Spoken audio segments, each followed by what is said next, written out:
Bonjour Marine Le Pen. Bonjour. Nous sommes ensemble pour plus d'une heure et quart. On commence par un chiffre, il est mauvais. 34 400 chômeurs de plus en octobre. La faute à Sarkozy, dites-vous. Mais que feriez-vous, vous, pour empêcher les entreprises de licencier quand elles n'ont plus de commandes? Je changerais radicalement le modèle économique. C'est le modèle ultralibéral et libre-échangiste qui est à l'origine de cette explosion du chômage. Mais ça prend 10 ans. Là, les plans sociaux, c'est demain. Non, pas du tout. Ça prend pas 10 ans. À partir du moment où vous mettez un protectionnisme intelligent aux frontières, les entreprises n'ont plus intérêt à délocaliser.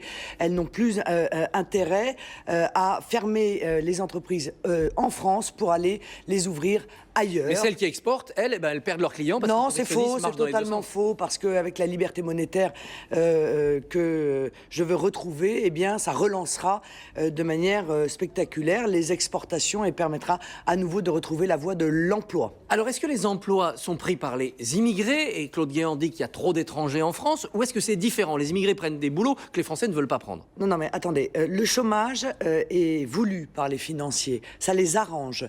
Il faut que les Français comprennent que plus il y a de chômeurs, plus il y a de tensions sur le marché de l'emploi, et plus les salaires baissent, et donc plus un certain nombre font des profits et font des marges qui sont de plus en plus importantes. Par conséquent, s'ils pensent que la bourse, par exemple, est triste du chômage, ils se trompent. La bourse est ravie parce qu'ils pensent que ça permet d'obtenir de la compétitivité. Donc ça, c'est une certitude. Le modèle ultralibéral est un modèle qui s'appuie sur un chômage très important. Chômage beaucoup plus important que ce qu'on dit d'ailleurs, Monsieur Barbier, parce que permettez-moi de vous donner un chiffre. C'est que si l'on rapporte ce chômage à hors fonction publique, c'est-à-dire hors ceux qui n'ont pas de risque de chômage, on frôle les 20% de chômeurs dans notre pays. Néanmoins, Claude Guéant veut limiter l'immigration parce qu'il pense que là aussi, sur le marché du travail, ça crée des tensions. Donc là, Monsieur Guéant, il est merveilleux parce que, vous savez, il vient d'exprimer le plaider coupable. C'est-à-dire qu'il plaide coupable. Il indique que Nicolas Sarkozy a totalement échoué sur le front de l'immigration et il admet lui-même que jamais l'immigration n'a été aussi importante dans notre pays, y compris l'immigration légale, c'est-à-dire celle sur laquelle normalement le gouvernement peut agir directement. Est-ce qu'il est la voix de Le Pen, comme le titre Libération à la une? Non, parce que M. Guéant, il propose avec grandiloquence de baisser de 10% le nombre d'immigrés légaux. Et vous? C'est-à-dire revenir au niveau de 2009, qui était déjà 75% de plus que sous Jospin. Moi, je propose de le baisser de 95%, vous voyez. Mais vous voyez bien que M. Guéant est dans un processus électoraliste, tout de même. Il n'a pas de scrupules. C'est un peu le Victor Lustig, vous savez, de la politique, celui qui a vendu 2 fois la Tour Eiffel au début du siècle dernier. Vous étiez aussi dans un processus électoraliste quand vous avez foncé à Lampedusa après le printemps tunisien en disant attention, il va y avoir invasion. Il n'y a pas eu invasion.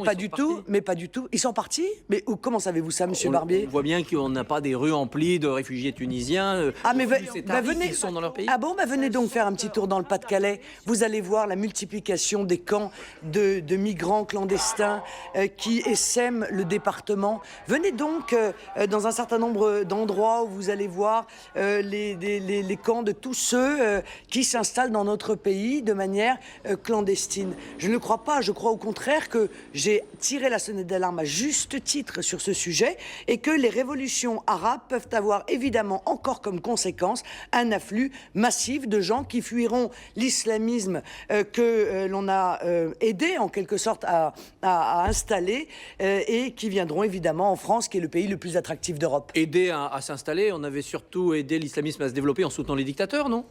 Ah non, je crois que vous vous trompez d'analyse géopolitique parce que ces dictateurs étaient certes des dictateurs, mais en l'occurrence c'était des dictateurs laïcs qui en règle générale justement s'opposaient à la montée des fondamentalistes. C'est mieux que la démocratie avec les islamistes. Ah, je crois qu'en Libye, par exemple, l'application de la charia va avoir des conséquences effectivement dramatiques pour la population qui avait l'habitude de vivre dans un pays laïque et que, par conséquent, un grand nombre risquerait demain de venir chercher en Europe la liberté qu'ils n'ont plus dans leur propre pays à cause de nous. L'UMP veut un code pénal pour les mineurs avec des sanctions sous forme de réparation dès 12 ans. Est-ce que c'est une bonne idée? L'UMP bachote. Ils font du bachotage. C'est comme les cancres, vous voyez. Ils font rien pendant toute l'année et puis le mois avant l'examen, ils se disent oh, « Mon Dieu, il faut vite qu'on bachote ». Ça fait 5 ans qu'ils sont au pouvoir. Mais que n'ont-ils pas fait tout cela avant? Ils n'ont pas réglé le problème de l'insécurité. Ils n'ont pas réglé le problème de l'immigration. Ils n'ont pas réglé le problème du pouvoir d'achat.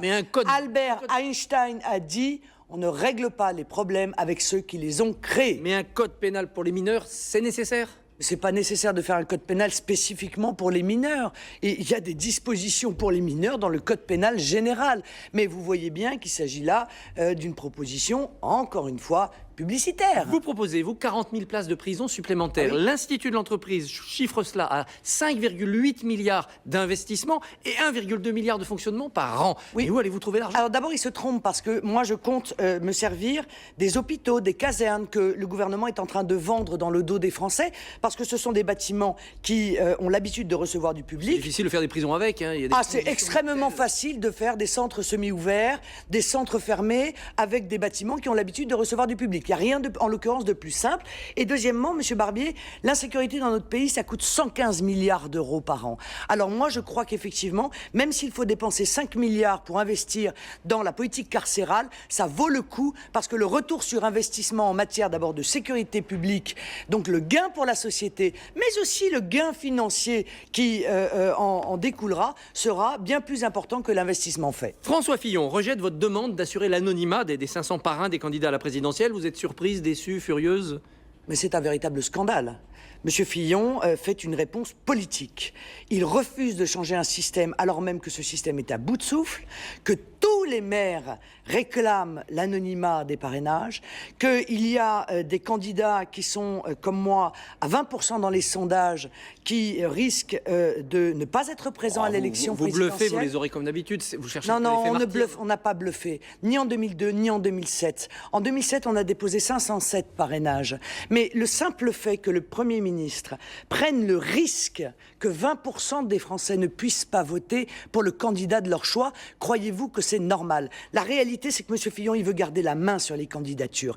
Il veut que lui et le PS décident, somme toute, qui est candidat. Ceux-là, on leur donne les parrainages, et qui ne doit pas être candidat.